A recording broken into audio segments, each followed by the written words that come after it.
Bienvenue sur Histoire de cœur brisé, le podcast qui parle de tes histoires d'amour.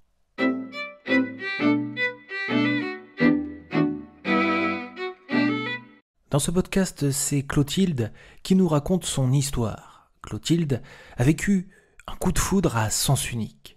Elle est tombée amoureuse d'un homme qui n'a pas ressenti la même chose de son côté. Et voici son histoire.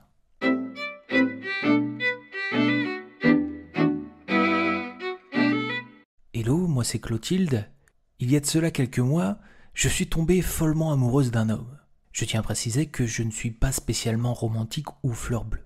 Pourtant, pour la première fois de ma vie, j'ai vécu un véritable coup de foudre. Je me souviens encore de la sensation provoquée par cet homme la première fois que je l'ai vu. C'était son premier jour dans l'entreprise.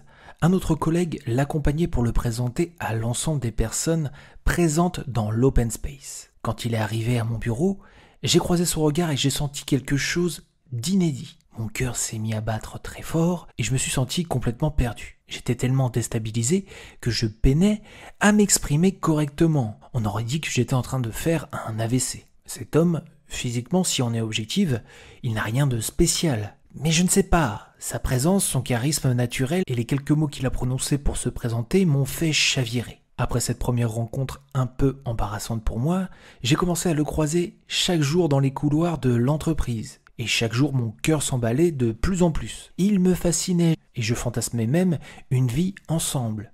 Il occupait mon esprit jour et nuit. Au point que mon attirance m'a poussé à agir. J'ai tout fait pour me rapprocher. Ça a plutôt fonctionné car il est d'une nature très sympathique. Donc c'était plutôt facile de créer du lien avec lui. Après plusieurs semaines, je ne pouvais plus ignorer ce que j'avais sur le cœur. Au cours d'un after-work, nous nous sommes retrouvés un moment tous les deux, tout seuls, et j'ai saisi l'occasion pour tenter ma chance et lui avouer qu'il me plaisait énormément. Malheureusement, ce n'était pas réciproque. Il m'a très gentiment expliqué qu'il ne ressentait pas la même chose et qu'il ne pouvait pas me proposer autre chose que de l'amitié. Je dois avouer que j'ai eu du mal à cacher ma déception. Mais même si ma fierté était un peu atteinte, j'ai apprécié ses mots et sa gentillesse. D'autant plus qu'il aurait très bien pu mentir sur ses sentiments, profiter des miens et me jeter sans remords par la suite. Nous sommes toujours collègues et nous nous entendons toujours bien. Il ne fait jamais référence à cet épisode, ne l'utilise pas pour être méchant ou se moquer et ne semble pas non plus m'éviter. En fait, il gère beaucoup mieux la situation que moi car, de mon côté, je suis forcé de constater que j'ai toujours beaucoup d'attirance pour lui, si ce n'est encore plus qu'auparavant. Comment faire pour passer à autre chose ?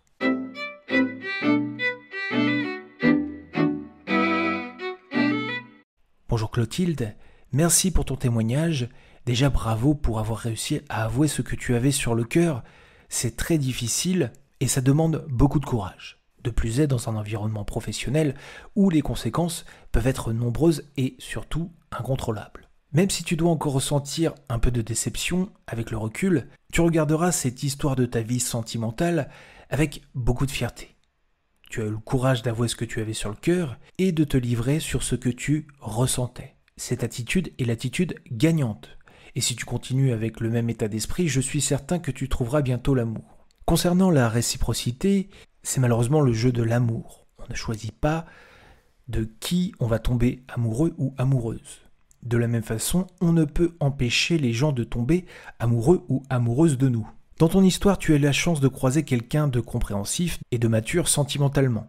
Il a réussi à t'expliquer simplement qu'il n'éprouvait pas la même chose pour toi. Certaines personnes ménagent moins leurs soupirants ou leurs soupirantes et choisissent une approche plus méchante pour faire comprendre à leurs prétendants-prétendantes qu'ils ou elles n'ont pas leur faveur. Quelque part, c'est aussi la configuration de ce refus qui rend difficile le fait de passer à autre chose. Tu es en face d'une personne gentille qui possède de vraies qualités humaines, difficile de renoncer à ce type de personne.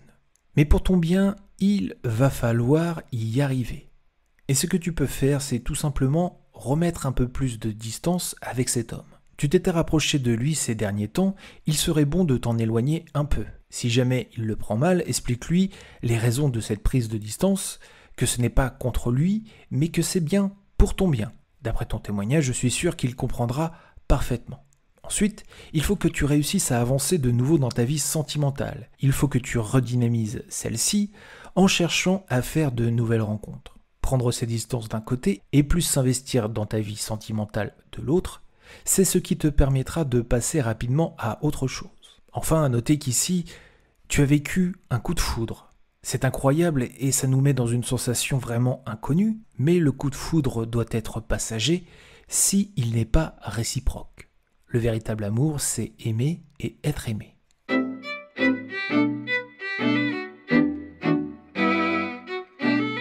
Voilà, c'était Histoire de cœur brisé. Merci encore à Clotilde de nous avoir partagé son histoire. N'hésite pas toi aussi à donner ton avis et tes conseils en commentaire, toujours dans le respect et la bienveillance, ou même de partager ton expérience personnelle. Pour nous soutenir, tu peux également laisser une bonne note à ce podcast si tu l'écoutes sur une plateforme, ou tout simplement liker, partager la vidéo sur YouTube, et bien sûr t'abonner pour ne rien louper de notre contenu sur Cœur Brisé.